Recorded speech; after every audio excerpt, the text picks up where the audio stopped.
Hey folks, Dr. Mike here for Renaissance Periodization.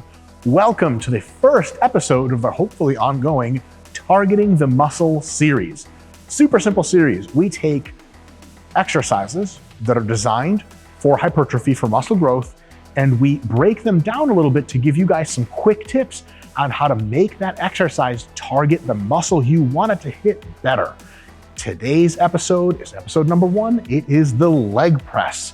We already have a bunch of videos similar to this, giving you technique mistakes and technique basics. But here, we're gonna zone in on if you're doing most of the techniques pretty well already, but you just can't feel the quads. In this case, what are some tips that we can give for you to play around with in your own training, that with your clients, with your online folks, and see if it helps. So here we go.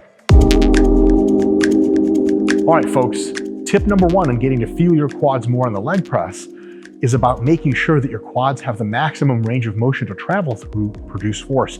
Especially important is that eccentric loading at the very bottom of the movement. So you want to get as deep of a stretch as possible. And one of the big critical factors to that is, first of all, getting the right leg press. Thank you, Arsenal Strength. But second of all, whatever leg press you do have, take that platform and make sure that it is not all the way up like this.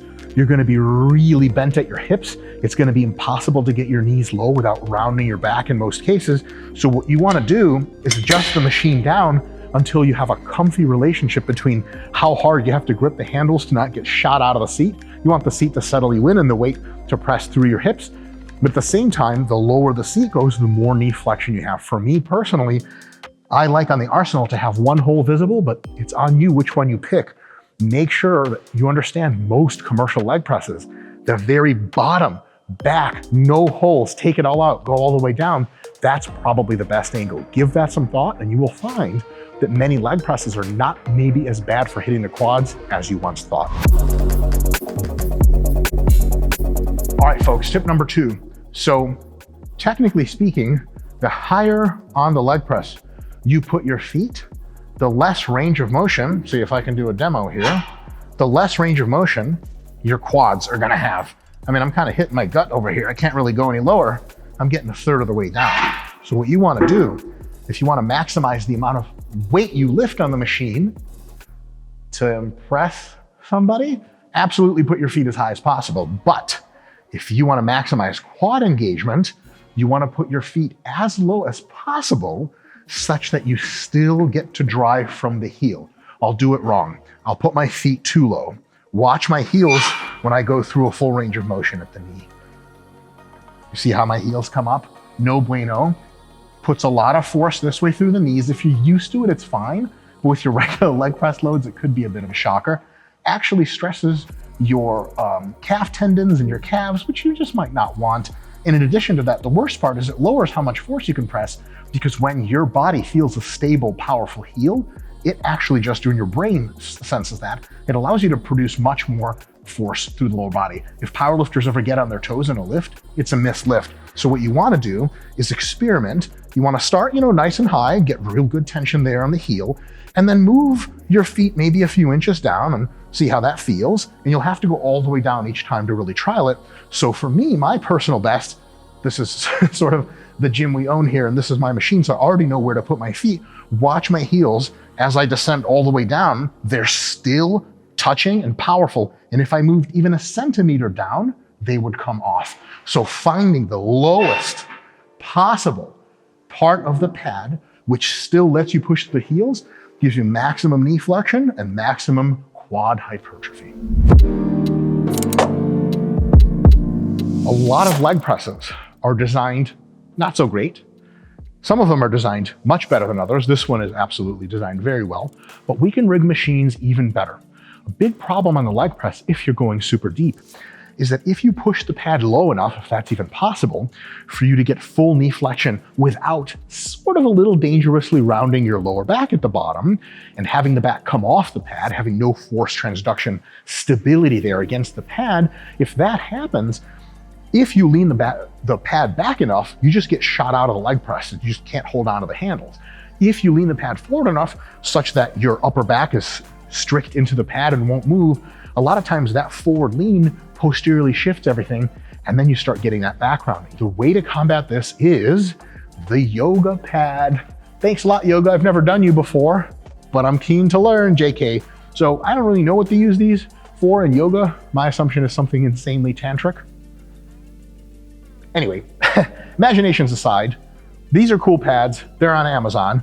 Just type in purple yoga pad on Amazon. People ask me how I found it. That's how I did. And you just put them right here. I use two because I'm insanely inflexible. You could use one. Right at the very bottom, here's what you're gonna do, super critical. Your butt sits right here. It doesn't sit on these. These are for right under your lower back butt crease. Right here. Your butt still goes on the seat.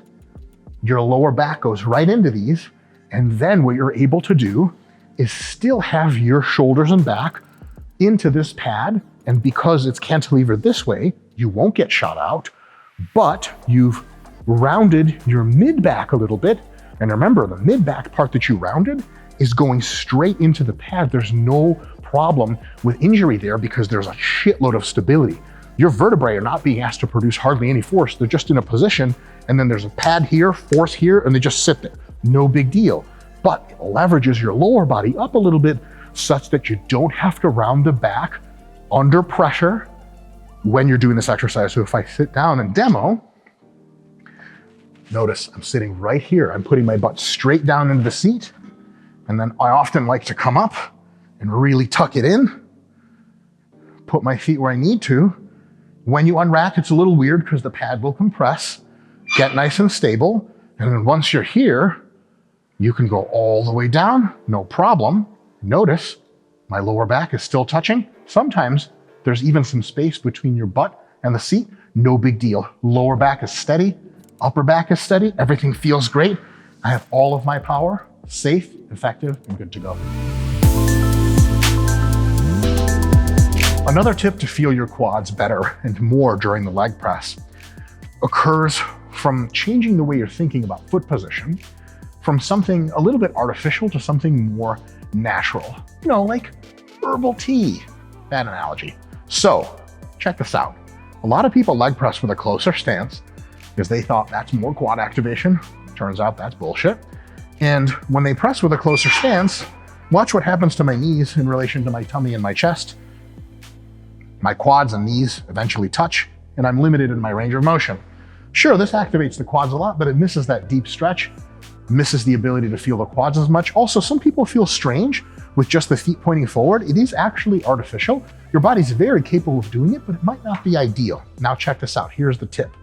You take your feet and you point your toes out a little bit. You can even stay with a closer stance and point them out, or I would recommend a little bit more of a medium stance. Trust me, and the research confirms this, your quads will get just as active with a slightly wider stance as a narrow stance, except more, because now here's what you're doing. Your toes are pointed slightly out to comfort. Your knees, as you go down, are also gonna point in the same direction of your toes. And I'm gonna do this. Ugh, the heebie-jeebies just thinking about that, right? As your knees come out, especially if you're very flexible, your tummy and chest get to go between them, and they get to go that much lower, giving your quads that ballerific, trademark term, stretch, and a ton of tension and a ton of growth, and then of course, happiness. So if we're here, well, I'll go actually do the bad one again. So here, okay, my lower back's already rounding. I take my toes, I point them out, I widen my stance a bit, and then my knees go out, and look at all this crazy range of motion that I found. It's gonna feel a million times better. Is there a proper position for the knees? No, it's whatever you feel comfortable. So like with many of these tips, feel free to play around and see what works best for you. Last tip for how to feel the quads more in the leg press, assuming hopefully you've integrated all the other tips, you've already been doing them, is to do two things differently. One is to slow down the descent, slow down the eccentric. This is both probably good for hypertrophy anyway, but at the very least, what are you using to slow down? Well, you're using the quads, and that really lets you establish a better mind-muscle connection versus just going up and down, and someone's like, do you feel your quads? You're like, I don't know, I'm kind of just doing the work. If you have to milk the eccentric, then you're going to be much more in touch with your quads. In addition to that, it's especially easy to feel your quads stretch and pull apart, giving you a great mind muscle connection and of course more hypertrophy if you're at the bottom holding it for a second. So the two tips are slow eccentric and a nice deep pause. If you don't need these things, you can get amazing workouts doing neither one of them if you're hitting your quads right. But you're watching this video maybe because you have trouble feeling your quads in the leg press, and these two are killer help. So I'll do the regular leg press first, and there's not a thing wrong with it if you can feel your quads getting hit well. So regular leg press, down and up, down and up. Oh shit, I locked out my legs. Help, Ebola. All right, if you have trouble feeling your quads, slow eccentric. Feel them and feel them and feel those quads stretch and pull and pause. And then out. Don't worry about feeling them on the way up, not important. On the way down, quads. Feel your knees coming forward, heels strong on the platform, sit deep, stretch. It's gonna hurt like crazy right here. And then press out. Yes, you'll be able to use much less weight. Yes, the cute girls in the corner are gonna giggle and make fun of you and be like, I don't think I was so strong, but he's weak. Those two santos, no, they're all demonic. But in any case, you'll have jacked quads, so when the demons come fucks with you, you can kick them in the face. I ran out of shit to say that makes any sense. Folks, thanks for tuning in. We'll see you next time for the next technique, series of tips for the next target muscle. And hey, listen, shit, throw these favorite exercises of yours that you're having trouble with activating whatever muscles or feeling them into the comments below. And every time we do these videos, if we haven't gotten to your video yet, throw them in there. I will demo every single exercise I am competent at, which means you get at least 2 demos.